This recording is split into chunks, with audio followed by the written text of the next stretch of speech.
Marcharemos no sul e no norte, ninguém pode esta marcha deter. Pois se nós não tememos a morte, a quem é que nós vamos temer?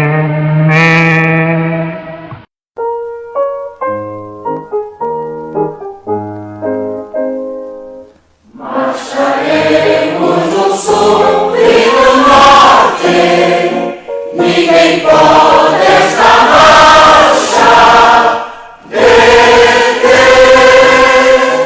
Pois se nós não tememos a morte, a quem é que nós vamos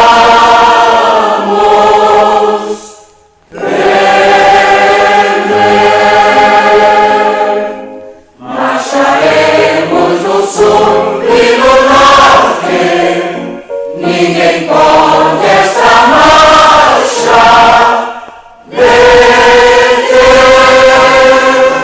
Pois se nós não tememos a morte, a quem é que nós vamos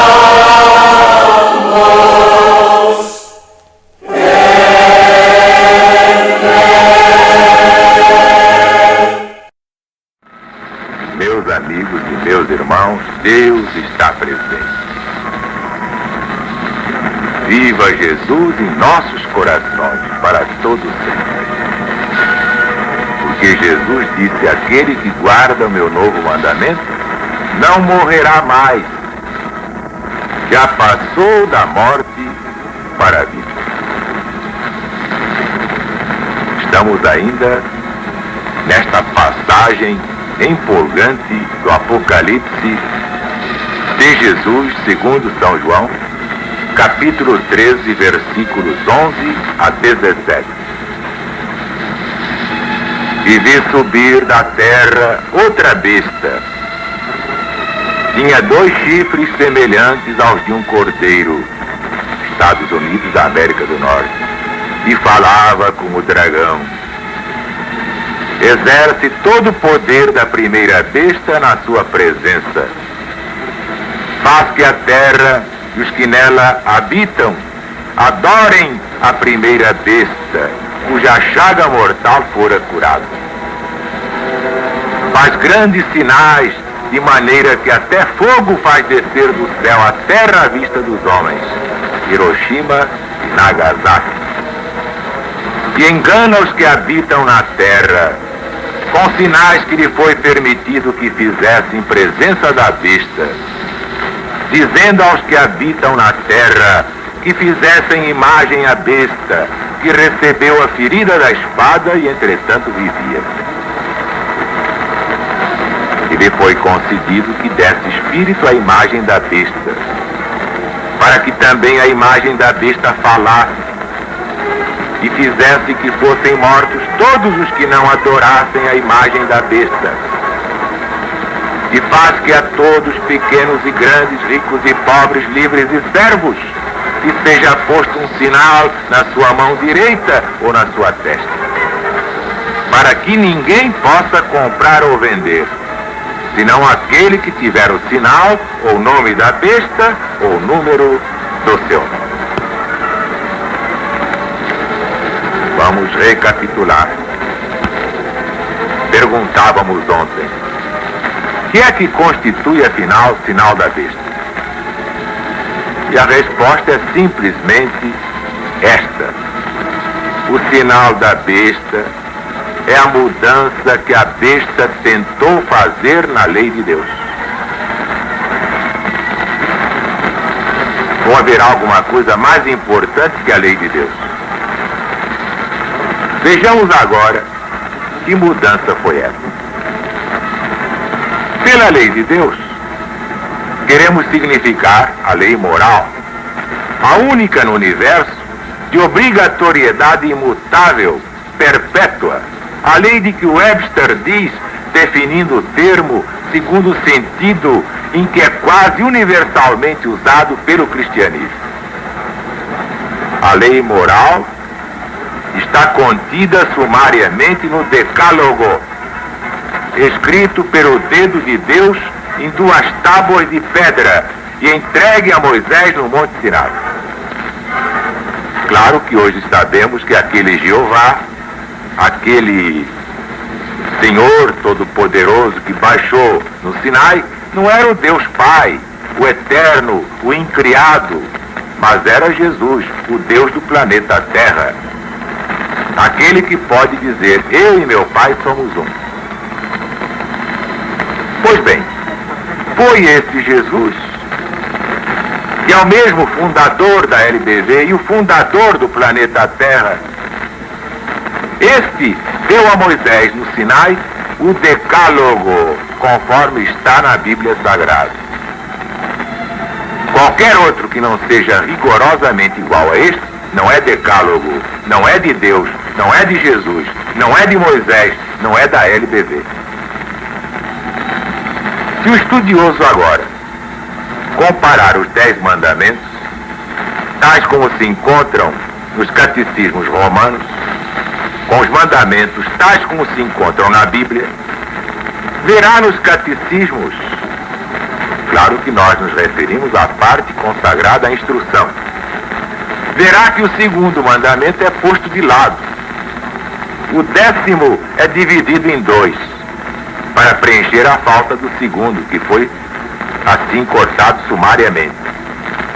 E conservar o número de 10 também, é por isto. E o 4º mandamento, chamado terceiro na sua enumeração, ordena a observância do domingo como sendo sábado. Prescreve que o dia seja passado em ouvir atentamente a missa, em assistir às vésperas, ler os livros morais, piedosos, etc.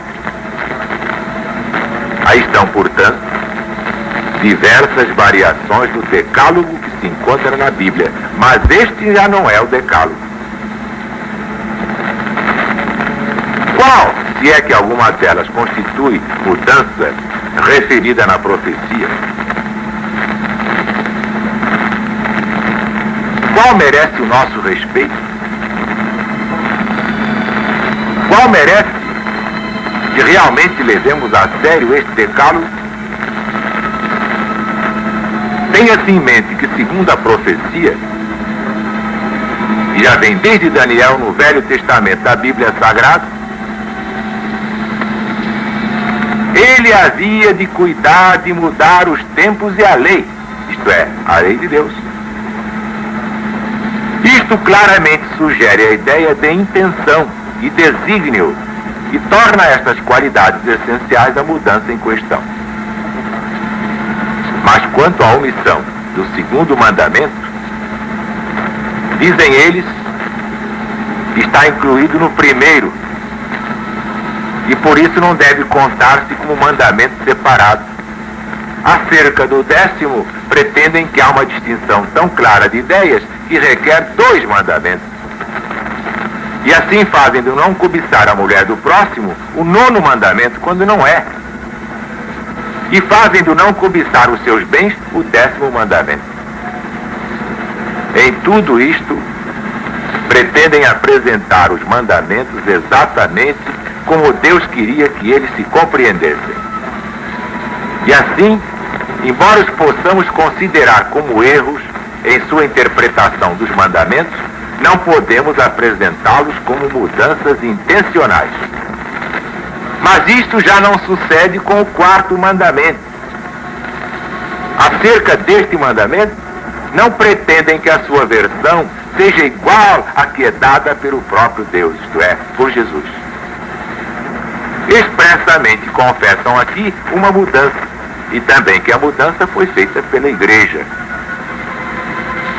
Algumas citações de conhecidas obras romanas esclarecem este assunto. Claro que para rebater todas as razões apontadas contra as alterações do Decálogo. Vejamos.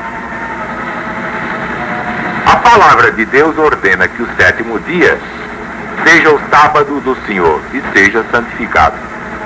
Vós, sem qualquer preceito das Escrituras, o mudais para o primeiro dia da semana, apenas autorizados por vossa tradição oral ou apostólica.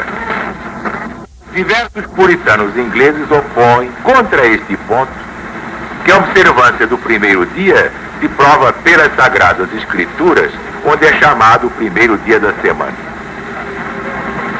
Citam Atos dos Apóstolos, capítulo 20, versículo 7, 1 aos Coríntios, São Paulo, 16, versículo 2, e este Apocalipse, versículo 1, capítulo 1, versículo 10. Não fiaram um belo fio ao citar estas passagens bíblicas?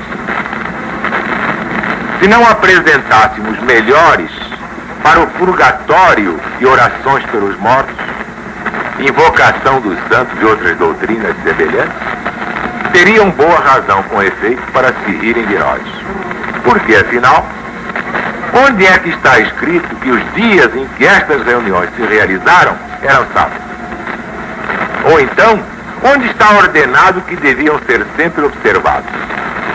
Ou, em suma, onde está decretado que a observância do primeiro dia aboliria a santificação do sétimo dia que Deus ordenou que para sempre fosse santificado?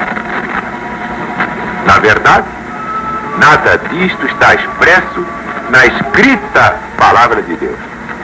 E esse é o nosso roteiro, não há outro, só inventando. E o próprio Jesus adverte: aqueles que negam qualquer valor ao Velho Testamento. A Escritura não pode falhar. Falham aqueles que não a sabem interpretar. Portanto, é válido o Velho Testamento e a validez é dada pelo próprio Jesus. Está no Evangelho de São João para quem queira verificar. Mas vamos seguir.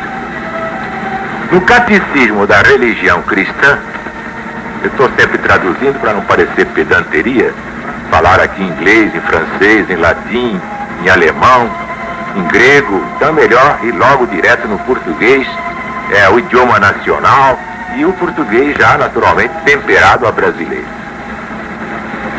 Pois bem, nesta obra, Catecismo da Religião Cristã, de Kennan, um autor famoso, na página 206, sobre este assunto, quarto mandamento, encontramos estas perguntas e respostas. O que é que ordena o Senhor Deus por este mandamento? Ordena que santifiquemos de maneira especial este dia em que Ele repousou do trabalho da criação. Qual é este dia de repouso? O sétimo dia da semana ou sábado, porque Ele empregou 6 dias na criação e repousou no sétimo. Gênesis de Moisés, capítulo 2, versículo 2. São Paulo aos Hebreus, capítulo 4, versículo 1. Claro que 6 dias da criação são 6 períodos, como nós vamos ver. Adiante.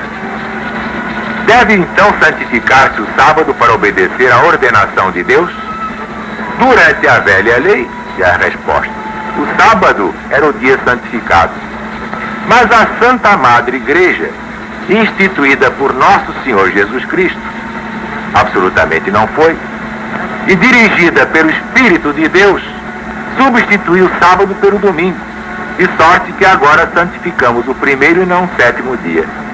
O domingo significa, e é agora, o dia do Senhor. Estão vendo bem?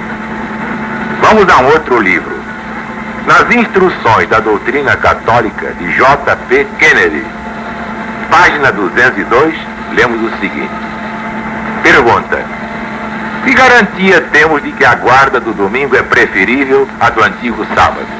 Resposta: temos a seu favor a autoridade da Santa Igreja Católica e da tradição oral e apostólica.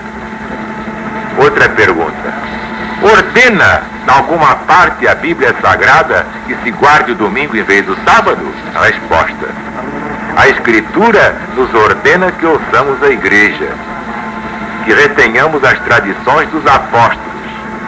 Mas as Escrituras não mencionam, em particular, esta mudança do sábado. Entenderam bem? Está claro? Mas vamos continuar. No Catecismo Doutrinário,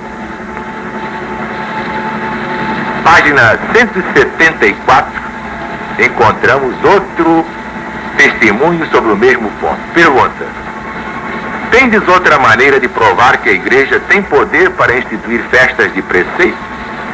Resposta: se ela não tivesse este poder, não podia ter feito aquilo em que todos os modernos homens de religião concordam com ela. Não podia ter substituído a observância do sábado, como Deus determinou, pela observância do domingo, o primeiro dia, para o qual não há nenhuma autoridade bíblica ou escriturística. Entenderam bem? Ainda na doutrina cristã, página 58, encontramos isto. Pergunta: como provais que a Igreja tem poder para ordenar festas e dias santos? Resposta: pelo próprio ato de mudar o sábado para domingo sem pedir licença a Deus, que os protestantes admitiram. Portanto, insensatamente se contradizem, guardando rigorosamente o domingo, ao mesmo tempo que violam quase todas as outras festas ordenadas pela mesma Igreja Católica Romana.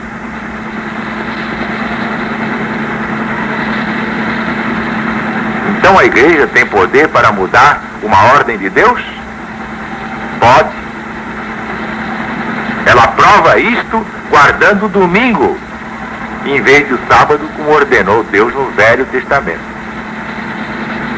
Finalmente, Lockhart, de Oxford, no Mirror de Toronto, católico, apresentou o seguinte desafio a todos os protestantes da Irlanda.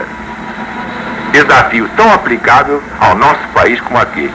Dizer: desafio solenemente os protestantes da Irlanda que provem por textos claros da Bíblia Sagrada estas questões acerca das obrigações do sábado cristão. Primeiro, que os cristãos podem trabalhar no sábado, o antigo sétimo dia. Segundo, que são obrigados a santificar o primeiro dia da semana, ou seja, o domingo. Terceiro, que não são obrigados a santificar também o sétimo dia. Isto é o que o poder papal pretende ter feito acerca do quarto mandamento. Os católicos claramente reconhecem que não há autoridade bíblica ou escriturística para a mudança que fizeram, mas que ela se baseia unicamente na autoridade do Papa. Pretendem que constitui um sinal ou marca da autoridade daquele Papa, sendo o próprio ato de mudar o sábado para domingo apresentado como prova do seu poder a esse respeito acima de Deus. Para mais testemunhos sobre este ponto, basta o livro que se intitula A Troca ou Mudança do Sábado, no qual se encontram extratos de escritores católicos refutando os argumentos geralmente aduzidos para provar a observância do domingo e mostrando que a única autoridade é da Igreja Católica Romana, que a recebeu diretamente de Deus. Acontece, entretanto, que Jesus disse: eu não vim revogar a lei e os profetas.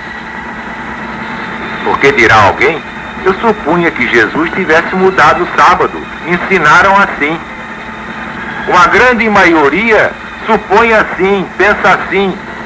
E era natural que pensasse, que supusesse, porque assim lhe foi ensinado. E há passagens em que Jesus diz: o Senhor é Senhor também do sábado. Mas Jesus não revogou o sábado. Muita gente se engana. Jesus condenava os exageros farisaicos no cumprimento da lei de guardar o sábado, não permitindo nem fazer caridade no sábado. E Jesus fazia caridade no sábado. Então ele condenou o exagero, mas não revogou o sábado. Aí está o engano de todos. conquanto não tenhamos palavras de condenação contra quem quer que seja, desejaríamos que compreendessem que esse é um dos erros maiores da chamada cristandade, que ainda não existe. Porque ainda não houve cristianismo na face da terra. Só haverá cristianismo quando houver a entronização do novo mandamento de Jesus nos corações humanos. Cristianismo com ódio, com perseguição religiosa, como fazem contra a LBV, contra mim, não é, nunca foi, nunca será cristianismo. Cristianismo é amor. Fora do cristianismo eu nada entendo. Desejamos, portanto, lembrar a essas pessoas que pensavam que Jesus tinha revogado o sábado, que, segundo a profecia, a única mudança jamais efetuada na lei de Deus devia ser feita pela ponta pequena de Daniel. Isto está no profeta Daniel, capítulo 7, no Velho Testamento da Bíblia Sagrada. O homem do pecado de São Paulo apóstolo, segundo aos Tessalonicenses, capítulo 2. Pois bem, a única mudança mesmo feita na lei de Deus foi esta mudança do sábado pela besta. Ora, se o Cristo fizesse esta mudança, então desempenharia o papel do poder blasfemo de que falou o profeta Daniel, de que falou o apóstolo São Paulo. Conclusão suficientemente odiosa e nojenta para afastar qualquer cristão do ponto de vista que leva a este absurdo. Não, Jesus não autorizou esta mudança, ele apenas exagerava na condenação aos exageros do sábado. Combatiam o exagero com outro exagero. Os fariseus levavam tão a sério o sábado que não se podia nem salvar uma ovelha ou uma pessoa que se estivesse afogando. Não, Jesus condenou os exageros da observância do sábado, mas não revogou o sábado. Não viria a revogar a lei do Pai Eterno, porque Deus lhe deu um decálogo para que o desse a Moisés. Portanto, aí está o sinal da besta. Quem mais se identificou com este sinal? A besta de duas pontas, Estados Unidos da América do Norte. Meus amigos, meus irmãos, este assunto é fascinante.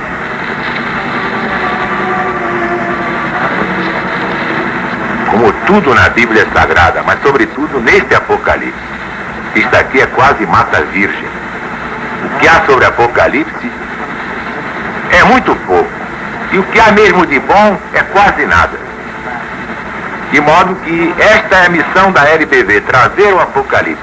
Vocês já imaginaram quando eu der tudo? Eu não estou dando tudo. Estou dando assim, digamos, 50%. Mas quando a LBV revelar o que vem lá, vai ser o maior espanto da atualidade. Que os dias estão contadinhos. Os tiranos deste mundo, principalmente os da religião, estão também com seus dias contados. Vamos deixar de brincadeira. Chegou a hora de encarar a sério esta mensagem, porque conta o que vem lá. E só há uma forma de nos precavermos contra o que vem lá. É sabermos o que vem lá. Saber para prever, prever para prover. Que a paz de Deus esteja com todos, para todo sempre. E viva Jesus!